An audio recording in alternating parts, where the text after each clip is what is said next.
I started my night shift at the grocery store a few weeks ago. I thought it would be an easy way to earn some extra cash while studying environmental science. The store felt cozy, filled with the smell of fresh bread and fruits. I liked the quietness of the night. But soon, it all changed. After my third shift, I was restocking when I heard footsteps. They echoed down the hall. My heart raced. I paused, telling myself it was just my imagination. Then I heard a shopping cart roll somewhere far off. It was creepy because I knew I was alone.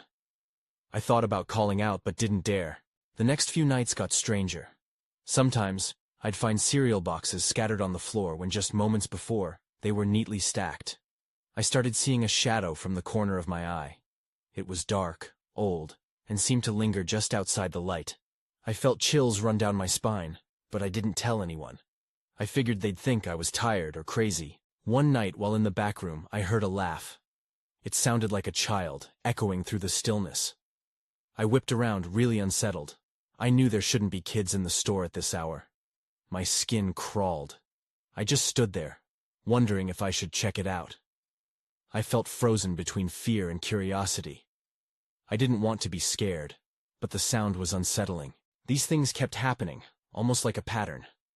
I thought maybe I was overworked. School was tough, and so was the job. But I felt something was there, something I couldn't explain. I wanted to tell a coworker, but who would believe me? I kept seeing the shadowy figure, always staying just out of sight. Each night, I stared at where it vanished, but never got answers. Instead, I felt more exhausted and uneasy. One night, while restocking dairy products, I turned to grab a gallon of milk. Suddenly, I heard a whisper, "Sarah." My heart stopped. I looked around, panic rising. I tried to convince myself it was my mind. When I mustered the courage to look around, the air felt thick. It was heavy with something I couldn't quite place. And then, there it was at the end of the aisle, the shadowy figure. It wasn't just in my head anymore. It stood still, watching me like it was waiting for something. I didn't know what it wanted, but I felt the urge to step closer. Every muscle in my body screamed to run, but I was drawn to it. I had to know. As I took a step forward, the lights above began flickering like a bad movie. The friendly fluorescent buzz turned into chaos. Darkness swallowed the store. My heart pounded in the pitch-black space. I couldn't see anything but the hint of the figure fading from view. And then, a voice echoed in the dark. "Help me." I felt frozen, unable to respond. I knew I had to uncover the store's secrets before it was too late. But with the lights swinging wildly and shadows creeping, I wasn't sure how much time I had left. The flickering lights stopped, leaving me engulfed in darkness. I took a deep breath, trying to calm my racing heart. I remembered the voice. "Help me." Who was it? Was there really someone in the store? Cautiously, I felt my way along the aisle. My fingers brushed against the cool metal of the shelves. I focused on each step, straining to hear any sounds above my own breathing. When I reached the end of the aisle, I squinted into the dark, hoping to catch a glimpse of that shadowy figure. At first, nothing moved. But then I heard it again. A soft giggle, like a child playing hide-and-seek. I swallowed hard. There shouldn't be kids here. I hesitated, caught between wanting to run and needing to investigate further. "Hello," I finally called out, my voice shaky and weak. No answer. Just silence. I peered into the next aisle, but it was empty. Suddenly, a shelf creaked, like something had just brushed against it. I turned, sharply. My stomach twisted. I wanted to scream, but dread held me in place. Instead, I took a few tentative steps forward, reaching for my phone. Its small light flickered to life, cutting through the dark. As I illuminated the area, shadows danced along the walls. My breath quickened. Just when I was about to turn back, I caught sight of something shimmering near the checkout counter. It was a reflection, like glass. I felt drawn to it, that inexplicable pull to figure out what was happening. I walked slowly toward the gleam, careful not to trip over the scattered boxes. That's when I noticed it wasn't just a reflection. It was an actual object lying on the floor. I knelt down to pick it up, and my hand brushed against something cold and smooth. It was an old locket, covered in dust. I opened it, heart pounding, and found a small picture of a girl. She looked no older than 5 or 6, with bright blue eyes and long dark hair. I felt chills as I realized the resemblance. It was like looking at a ghostly version of myself. A sense of dread washed over me. My whole body felt rigid. A sudden crash echoed from the back room, breaking my trance. I jerked my head toward the sound, my instincts screaming at me to get out. But I couldn't just leave. I had to know what was going on. As I rose to my feet, I noticed the display of cereal boxes was messed up again, just like before. I could hardly believe what was happening. My thoughts raced, trying to connect the pieces. Was the girl connected to the locket? What did any of this mean? Before I could ponder further, the lights flickered back on, revealing the store in all its mundane detail. But something felt off. That's when I saw it. The figure stood back at the end of the snack aisle, shrouded again in the shadows. I blinked and it was gone. My breath caught in my throat. This was real. I wasn't just tired. Someone, or something, was trying to communicate with me. I had a sinking feeling that uncovering this mystery was about to lead me deeper into the darkness than I ever expected. The store felt less like a workplace and more like a labyrinth of secrets. I couldn't shake the impression that I wasn't just a witness, but a key player in whatever was haunting the aisles. Just then, the piercing sound of the overhead intercom blared to life. The words sent a jolt through me. Help is coming. But who was it for? And would they arrive in time? I stood frozen, the intercom's words echoing in my mind. Who exactly was coming to help? My heart raced faster. I couldn't linger here any longer. I needed answers. The shadows and the locket weighed heavy on my mind. I took a deep breath and headed toward the back room where I had heard the crash. Every step felt like a test of my resolve. The store's fluorescent lights flickered ominously above me, casting eerie shadows on the floor. I paused momentarily at the entrance of the back room, peeking into the dimly lit space. "Hello?" I called out again, my voice barely louder than a whisper. There was no response, just the low hum of refrigeration units and the distant crinkle of plastic bags. My unease grew. I stepped inside, ready to confront whatever it was that had disrupted my evening. As I scanned the room, it became clear that something had been disturbed. A cardboard box lay on its side, its contents spilled across the floor. Cans of soup and jars of sauces rolled in every direction. For a moment, I thought about leaving and never looking back. But the locket felt heavy in my pocket, urging me to search deeper. That's when I noticed a small door in the corner, slightly ajar. It didn't seem like it belonged to the back room. A chill ran down my spine. Should I go outside, or should I open the door? I hesitated, caught in a web of anxiety and curiosity. Against my better judgment, I approached the door, my hand trembling as I pushed it open. A narrow hallway extended into darkness. I could barely make out the outlines of maintenance equipment. Swallowing hard, I stepped inside. The murmur of voices floated from the end of the hall.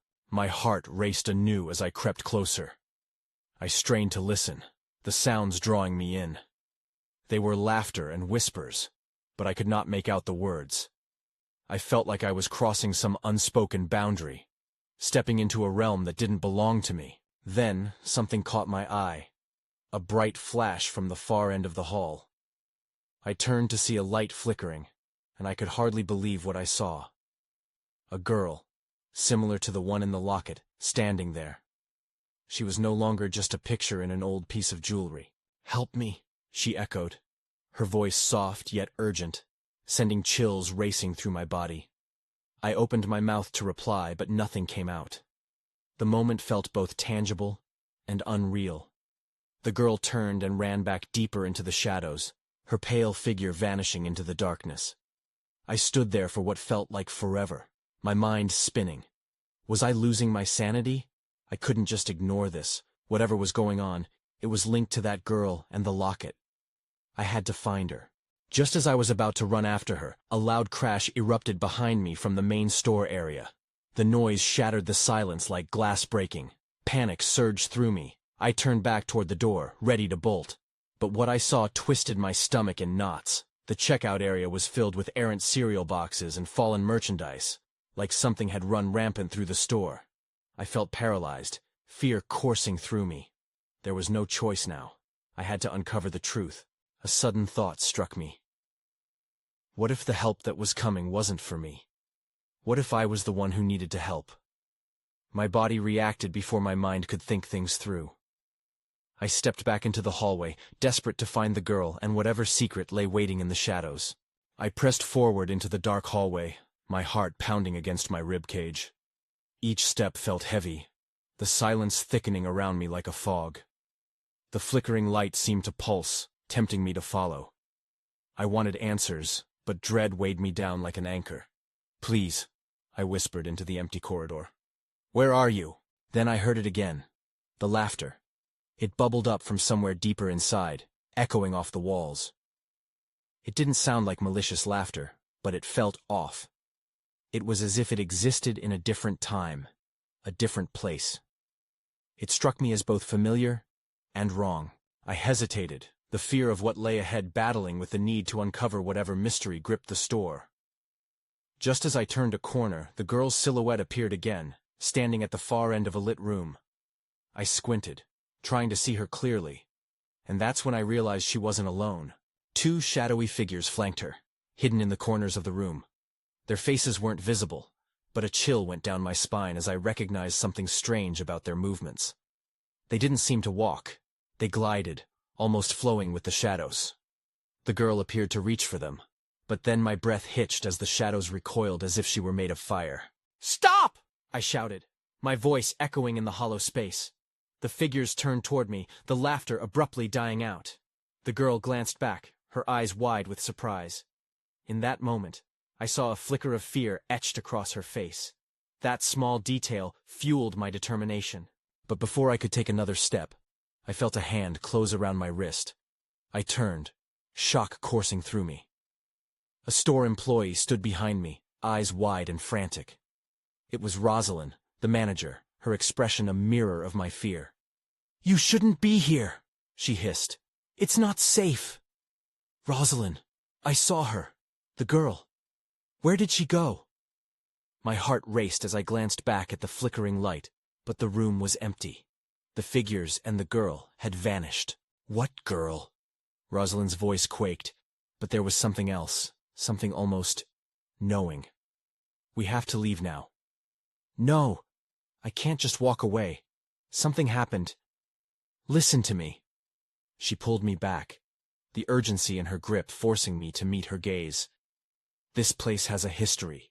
We need to get out of here. Now." The fear in her voice ignited something primal within me. I wanted to run, but I also felt this unshakable connection to the girl and the shadows. Something was wrong. There was more to all this. But before I could respond, the lights flickered violently, plunging us into darkness. I gasped, the world around us swallowing my senses. I felt Rosalind's grip loosen momentarily before she pulled me away. "Keep moving," she urged, panic now edging her voice. "Follow me." We stumbled back down the hallway, the silence thickening again, stifling any thoughts of escape. Then, amidst the chaos of our hurried retreat, I heard it once more, the faint sound of laughter echoing behind us. Someone was still watching us from the shadows. What had I walked into? Before I could process my thoughts, something cold and metallic clanged to the floor ahead, blocking our path. I squinted, my heart racing as I tried to comprehend what I was seeing.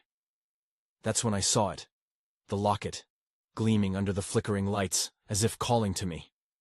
I reached for it instinctively, my fingers brushing against it, and then a voice broke through my thoughts, a raspy whisper echoing in my mind. "Help us!" I froze, a new wave of urgency flooding my senses. I couldn't let the locket go. It was like a magnet pulling my thoughts, urging me to understand its significance. I felt Rosalind's anxious tugging on my arm, her voice strained with urgency. "Please, let's go." But I couldn't move.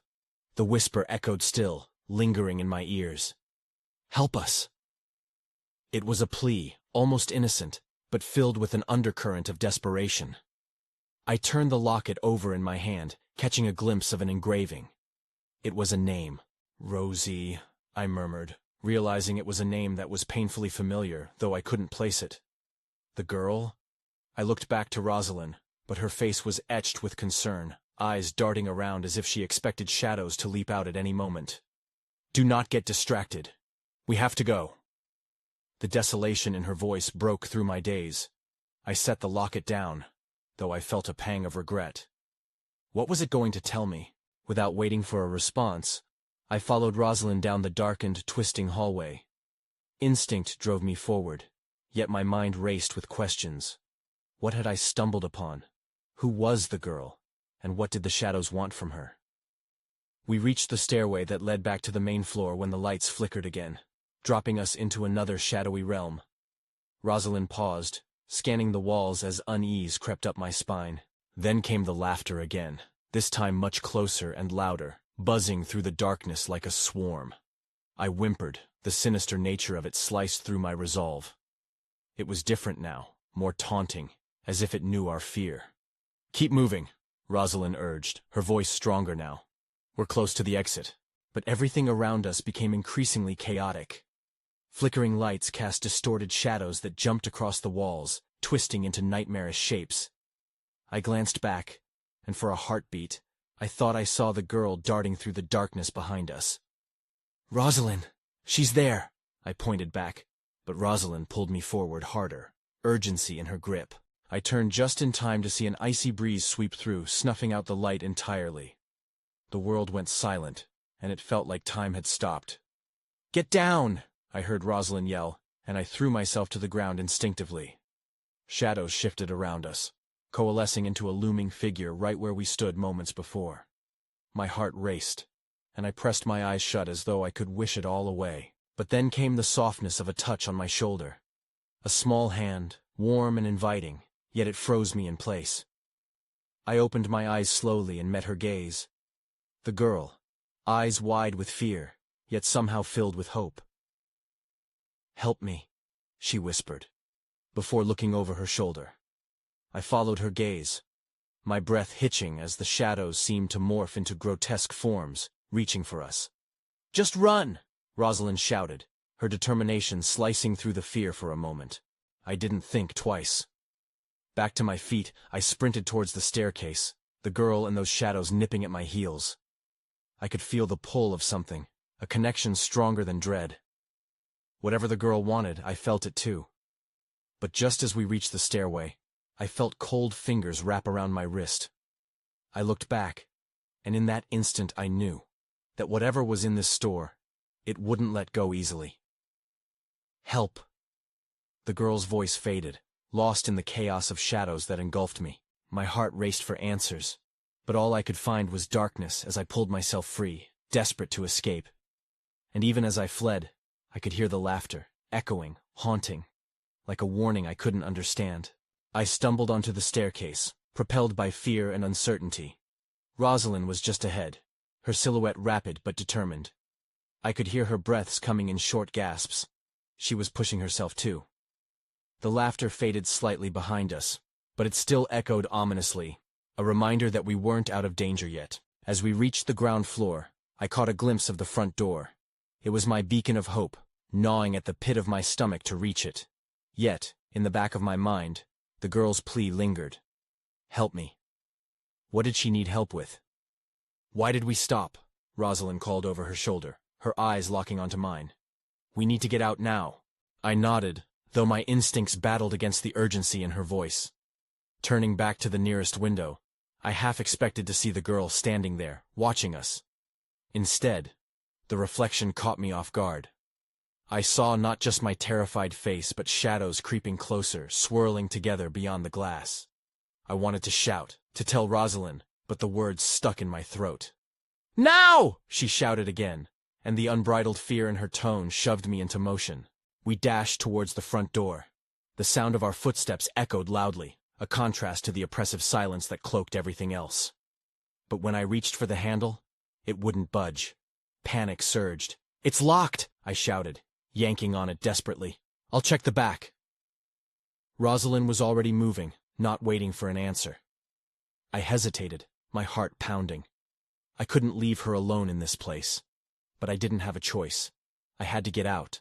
I sprinted to the back entrance, my mind racing. What if the girl was still waiting? What if the shadows found her? Doubts filled my mind as I hit the back door. It, too, was locked tight. Then came the sound of something scraping against metal. It was low and chilling, sending a shiver down my spine. I swung around, searching for the source.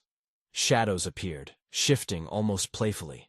But within them were forms that felt familiar. I squinted, realizing they weren't just shadows. They were the figures I'd seen before.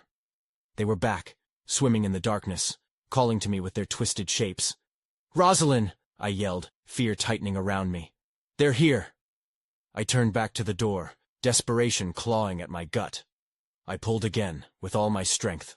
It finally clicked, swinging open with a loud creak. Bursting outside, the cool night air rushed to meet me. But the feeling of freedom was short-lived. The laughter erupted around me again, now sharper and layered like a chorus of sinister whispers. I spun around, taking in the darkened building. But Rosalind didn't emerge from the shadows. "Rosalind!" I shouted, feeling dread wash over me. I had left her behind. In the silence that followed, I heard it again, the soft whisper of the girl. "Help me." I took a step back toward the door, but the shadows mushroomed in front of me, cutting off my path. Something was happening inside, something I needed to understand. My pulse raced, not knowing whether to run or go deeper into the dark. That's when I saw it. A flash of light, brighter than anything else in the gloom. It flickered through one of the broken windows, pulsing like a heartbeat. I hesitated, torn between the urge to flee and the need to save Rosalind. With a deep breath, I stepped back into the store, feeling the shadows close in around me once more. The moment I stepped back in, the shadows enveloped me like a thick blanket. I squinted, trying to adjust my eyes to the darkness, straining to catch another glimpse of that pulsing light. It seemed like a beacon in this sea of black, inviting me forward even as it filled me with dread. "Rosalind!" I called again, my voice trembling. The stillness that responded was maddening. I could feel the shadows drawing closer, inching toward me like they had a mind of their own. I forced myself to move deeper into the store. The light pulled at me like a thread unraveling. As I approached the source, the air grew heavy, and the chill wrapped around my bones. The light came from a room at the back, a small office I hadn't noticed before. I pushed through a door at the side, feeling the metal handle cool against my palm. It swung open with a soft creak, revealing a clutter of papers scattered across a desk. Among the papers, there was a faint glow, almost ethereal, illuminating a small object. I leaned closer and realized it was a crystal pendant, pulsating with an inner light. I reached for it but hesitated as a whisper drifted through the air. "Help me." My heart raced. I wasn't sure if it was coming from the pendant or if it was the girl's voice again. It felt like both. I scanned the room, but no one else was there. Then, from the corner of my eye, I saw them again. Those forms lurking just beyond the edge of my vision. They were shifting, morphing into something more defined. Panic surged, and I knew I had to decide quickly. I took hold of the pendant, its warmth flooding through my fingers. As I did, the shadows danced wildly, stretching toward me, their presence tightening around my chest. This was alive, whatever I was holding. "Let me out!" I shouted, half to the room, half to myself. The shadows twisted and released their grip, as if my words had strength. I stumbled backward, the pendant clenched in my fist. Before I could catch my breath, a loud crash sounded from the front of the store. The laughter echoed again, more chaotic this time, and I realized it was more than just mirth. It was menacing. I had to find Rosalind before it was too late. The moment I turned, the room seemed to shift. The shadows thickened, swirling together until they formed a wall that blocked my path back. I struggled to breathe, feeling trapped. "No!" I yelled, fear surging. "I won't be stuck here." I pushed against the oncoming darkness, driven by a profound urge to escape. And then it happened. The pendant flickered wildly in my hand and shot out a beam of light, illuminating the room. The shadows recoiled, scattering for a moment, revealing a narrow path. With no time to think, I dashed through the opening, desperate to reach the front and find Rosalind. I could feel the shadows clawing at my back, but I didn't dare look back. But when I reached the main floor, everything stopped. The laughter faded, the shadows dissipated, and there, in the center of the room, stood Rosalind, frozen in place, her eyes wide and filled with fear. "Rosalind!" I gasped, rushing to her side. But her gaze was locked on something behind me. I can't move," she whispered. Terror etched on her face. I turned slowly, trembling, my heart pounding. And that's when I saw it. A figure emerging from the darkness, its face obscured, but its presence was imposing. "Help me," it echoed, a twisted mockery of the girl's plea. My breath caught in my throat as I realized this was just the beginning. I was frozen, staring at that figure as it stepped closer, the air thickening with a strange energy. I felt Rosalind's hand grip mine, cold and unyielding. The figure was tall, clad in shadow, its features indistinguishable, but emanating a coldness that washed over me like an icy wave. "Please, help me," it said again, its voice much softer now, a desperate plea that cut through my fear for just a moment. I wanted to run, to drag Rosalind with me, but my body wouldn't cooperate. The pendant in my hand pulsed again, a gentle warmth warming my palm, as if it was trying to reassure me. "Rosalind, we need to go," I finally managed to say, my voice trembling. "Can you move?" But she didn't reply. Her eyes were glazed over, trapped in whatever spell this dark figure cast. I thought about the shadows from before. I needed to fight back, to not let fear control us. I raised the pendant, hoping the beam of light would scare the figure away. "You're not real!" I shouted, my voice gaining strength. "You can't hold her!" The light shot out, illuminating the figure, and to my surprise, it flinched. Its outline flickered like a candle in the wind. The room felt charged, as if the walls themselves recognized the battle between light and dark. Just as I gathered my strength again, a rush of shadows surged forward, momentarily obscuring my view. I felt a sharp tug on my arm, pulling me back into the dark. I fought against it, shouting for Rosalind once more. "Rosalind, you can do this! Fight it!" My voice echoed as I held the pendant aloft.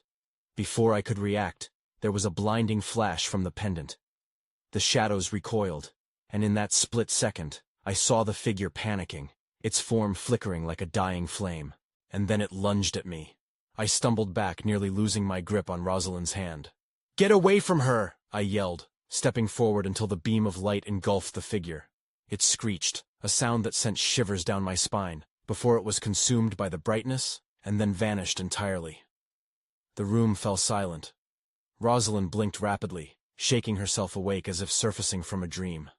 "What happened?" she whispered, confusion shadowing her features. "I don't know," I replied breathlessly, still reeling from the chaos. "We have to get out of here now." But just as the fear of escape creeped back in, I noticed something on the floor where the figure had stood. A small, dark object lay glistening in the dim light. My curiosity piqued. I bent down to pick it up. It was a tiny, dark key, ornate and cold to the touch. My heart raced as I realized it might lead to answers I wasn't ready for. "Let's go," I said, clutching the key tightly. Rosalind nodded, her eyes flickering with a mixture of fear and determination. But as we made our way toward the exit, I couldn't shake the feeling that whatever we had encountered wasn't finished with us yet. Just as we reached for the front door, I heard it, the faint echo of laughter returning, this time darker, more sinister. Someone, or something, was still in the shadows. We hesitated at the front door, my heart racing. The laughter echoed again, sending chills down my spine. It wasn't just a figment of my imagination, it felt real, close, creeping around us like a predator. "Did you hear that?" I asked Rosalind, my voice barely above a whisper. She nodded, her eyes wide with fear. "It sounded like it came from the hallway," she replied, glancing back into the darkness we had just fought against. "No, we can't." I started to protest, but the key in my hand felt heavier. Maybe there was a connection. Maybe it was why we had to stay. "What if this key opens something we need?" Rosalind's voice dropped to a whisper. "What if it leads us to more trouble?" I took a deep breath, fighting the fear clawing at my instincts. "We're not running away. We need answers." As I spoke, the shadows flickered again, and I felt a pressure in the air, like a storm brewing just beyond the veil. "Stay close to me," I urged, clutching the pendant as I stepped back into the thick darkness. We moved cautiously, the laughter pulsing like a heartbeat, guiding our steps deeper into the hall. The low light barely illuminated the peeling wallpaper and dust-covered furniture, and I fought the urge to flinch at every creak of the floorboards beneath us. "Do you think it could be something else?" Rosalind ventured, glancing over her shoulder. "Maybe someone else is here?" I didn't want to admit it, but her question lingered. What if this was more than just shadows? What if someone had followed us? A sudden gust of cold air rushed past us, bringing with it a familiar whisper. "Help me!" the voice implored again, echoing through the hallway, sounding more frantic this time. "Not again," I breathed, panic rising. But as we pressed on, I realized something was different. The laughter, the shadowy figure. It felt like a puzzle. Each piece led to the next. I needed to understand why that voice kept calling. "Over here." I paused at an old door partially ajar, the hinges rusted and moaning with our approach. The key in my hand rattled slightly, as if it sensed the door's presence. "Do we really want to?" Rosalind started. "Trust me," I interrupted, sliding the key into the ancient lock. It fit perfectly, though I didn't understand how. With a turn, the door creaked open, revealing a small, dimly lit room.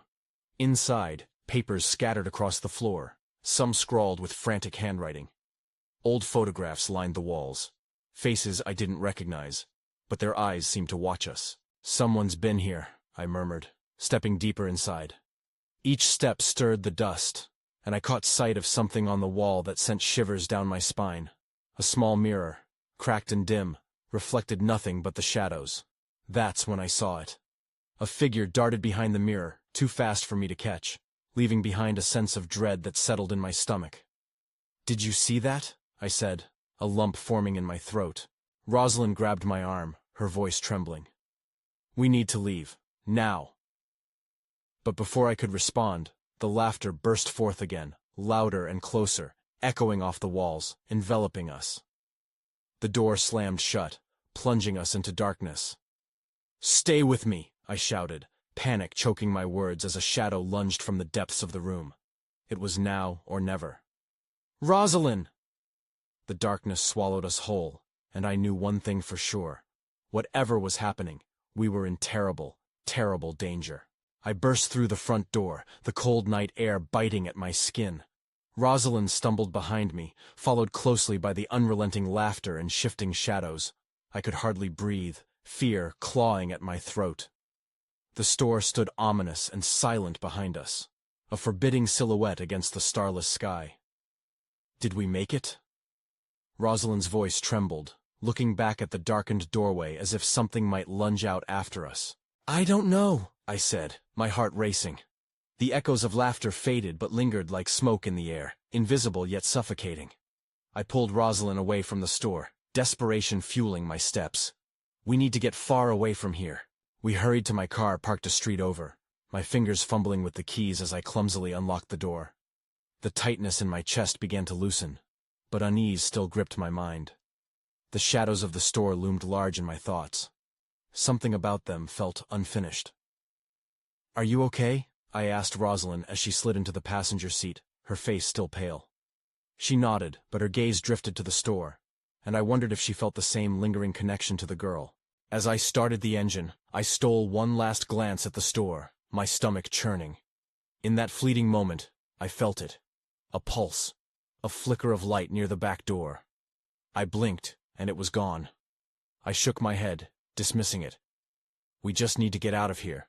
The engine roared to life, and I backed onto the road, blasting away from the store. For a while, the hum of the tires on asphalt soothed my frayed nerves. Rosalind remained quiet, her hands clenched tight in her lap. "What do you think happened back there?" she finally asked, her voice barely breaking the silence. "I don't know," I admitted, the words weighing on me. "But I think that girl, she needed help. What if we didn't help?" Rosalind's eyes shone with uncertainty. "What if we made it worse?" I could only shake my head, fighting the tremors of my heartache. "I don't know. But we couldn't just stand there. We drove for several blocks, until the shadows of the store fell from sight. The night felt strangely calm, yet a lingering, gnawing uncertainty haunted me. My thoughts turned inward, swirling with questions. Who was that girl? What were those shadows? I shuddered to think of the laughter, echoing in my mind like an unresolved knot. Just as my breath began to ease, my phone buzzed violently. I jumped, glancing down to see a text notification illuminating the screen. Unknown number. Curiosity trumped caution as I opened it, and my heart raced. Help us! I froze, feeling the chill creep back into my bones. The words were simple, yet heavy, like an echo of the very voice I had heard in the store. I turned to Rosalind, my shock reflected in her eyes. Who could be? She began, and before we could explore that thought, my phone buzzed again. Help us! But something felt different this time. My stomach twisted as I realized it was a photo attached. I opened it, dreading what I might find. My breath hitched in my throat as I stared at the image. An old, grainy picture of the store we had just escaped. But the figure of that little girl was in the center, her ghostly blue eyes staring back at me through the pixels as if pleading from the static. What is happening? Rosalind gasped, clutching at her chest, mirroring my own rising panic. I don't know, I whispered, fear creeping back. But we can't ignore this. We have to go back. Back? She blinked at me, incredulously. You can't be serious. But urgency surged within me. I felt it in my bones, a strange, undeniable call. There's something still there connected to her, and if we don't help, I don't think any of this is over. I don't think I can face it again. The tremor in her voice tasted of dread, but just then, a renewed resolve washed over me. We have to. For her. Silence fell between us. The shadows hung thick outside as if they were waiting for a choice. And as we turned the car back toward the store, I felt the weight of that decision settle on my shoulders. It was a risk. It felt foolhardy. But sometimes the unexplained calls to us in ways we can't understand. I hoped that by facing the shadow again, we could find an answer, a truth lurking in the darkness between those waiting shadows. Perhaps we would discover what it meant to help, perhaps by confronting the depths of fear lying beneath the surface. But as we neared, a part of me knew that whatever waited inside the store, answers might not be the only thing it sought. Slowly, I turned. The store loomed before us, its door ajar, beckoning, and I felt the grip of both hope and trepidation, as if the night itself held its breath in anticipation.